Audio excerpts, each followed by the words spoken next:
रमजान का महीना आते ही महंगाई का जिन बेकाबू हो जाता है। यही वजह है रोजमर्रा इस्तेमाल की चीजों की कीमतें 3 गुना बढ़ गई। मजीद जानते हैं इस रिपोर्ट में। रमजान का महीना आते ही महंगाई का जिन बेकाबू हो जाता है और रोजमर्रा इस्तेमाल की चीजें दुगनी कीमत पर फरोख्त होती है। हुकूमत की तरफ से बार बार यकीन दहानी की जाती है कि आवाम को अरबों रुपए की रिलीफ दी जाती है, मगर यूटिलिटी स्टोरों में दिन 12 बजे के बाद आटा, चीनी, घी बिल्कुल नहीं मिलता। दूसरी तरफ आवाम ये भी शिकायत करते हैं कि इमरान खान कंटेनर पर जो बातें करते थे, वज़ीर आज़म बनकर मामला उसके बरकस हुआ और उसकी दौर हुकूमत में महंगाई की तमाम रिकॉर्डें तोड़ दी गई। जिली इंतजामिया ने सस्ता बाजार लगाए हैं, मगर आवाम शिकायत करते हैं कि यहाँ सस्ता नाम का कोई चीज नहीं मिलता। यहाँ पर आया है कुछ भी यहाँ नहीं है, ना मुर्गी इधर है, ना सब्जी इधर है, ना आटा है, ना गोश्त है। बस सस्ता बाजार सरकार ने लगाया है।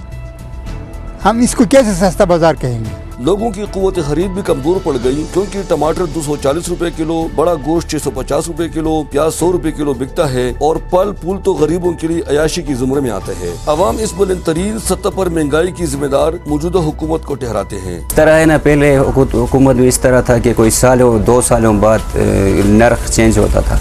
अभी इस तरह हफ्ते में रेट चेंज होता है, वो इसीलिए कारोबार पे बहुत बड़ा असर हुआ है। अवाम का कहना है कि तब्दीली सरकार ने गरीब आदमी के मुंह से नवाला भी छीन लिया। यही वजह है कि सुप्रीम कोर्ट ऑफ पाकिस्तान के हालिया फैसले पर अवाम इंतहाई खुश है कि इसके जरिए इस अजाब से अवाम की जान छूटेगी। पाकिस्तान के 75 साल तारीख में कौम की जो मायूसियाँ थी, जो तहफ़्फ़ुज़ात थी, उनका अजाला गुज़श्ता रोज़ chief justice of Pakistan Umar Ata Bandial ने कर लिया।